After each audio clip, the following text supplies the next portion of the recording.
Mesdames, Messieurs, encore une fois, excellent week-end à nous tous. Lors du récent Conseil des ministres, le gouvernement a exprimé officiellement sa disponibilité à abriter les travaux préparatoires de la COP27 en partenariat avec l'Égypte, qui est le pays organisateur de ces prochains sommets sur le climat. Le projet relatif à l'organisation de la pré-COP27 en RDC sera présenté au prochain Conseil des ministres. La récente réunion des membres du gouvernement a pris acte de cette proposition. Le point avec Patrick Mouyaya, porte-parole du gouvernement congolais. Concernant les pertes et dommages associés au changement climatique, le principe de responsabilité commune mais différenciée des États et celui du pollueur-payeur sont engagés. Notre pays a invité les pollueurs à faire preuve de plus d'engagement dans ce domaine. En matière d'adaptation, la République démocratique du Congo a invité le pays développé à honorer leurs engagements tels que stipulés dans l'accord de Paris d'allouer 100 milliards de dollars pour l'action climatique dans les pays en développement. En ce qui concerne les retombées financières, la vice-première ministre a évoqué ce qui suit.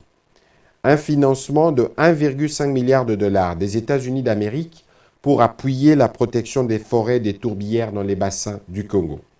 Il s'accompagne d'une incitation d'investissement privé américain à appuyer la vision de la République démocratique du Congo, pays solution, en bilatéral ou de manière collective, et la mise en place d'un groupe de travail République démocratique du Congo, États-Unis d'Amérique, composé de 10 experts, dont 5 pour chacun de 2 pays.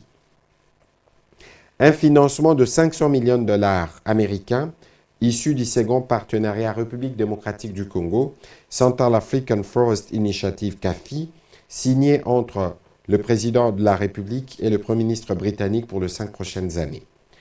L'engagement pris par le Royaume de Belgique d'augmenter sa contribution dans l'agriculture résiliente avec notamment 200 millions d'euros pour lutter contre la déforestation dans les bassins du Congo et 12 millions d'euros en faveur de notre pays dans le cadre du partenariat CAFI, mais aussi une coopération bilatérale autour du changement climatique à mettre en place d'ici 2023. Par ailleurs, la République démocratique du Congo a officiellement exprimé sa disponibilité à abriter les travaux préparatoires de la COP27 en partenariat avec l'Égypte, qui est le pays organisateur du prochain sommet sur le climat. Aucune objection n'a été enregistrée à ce jour.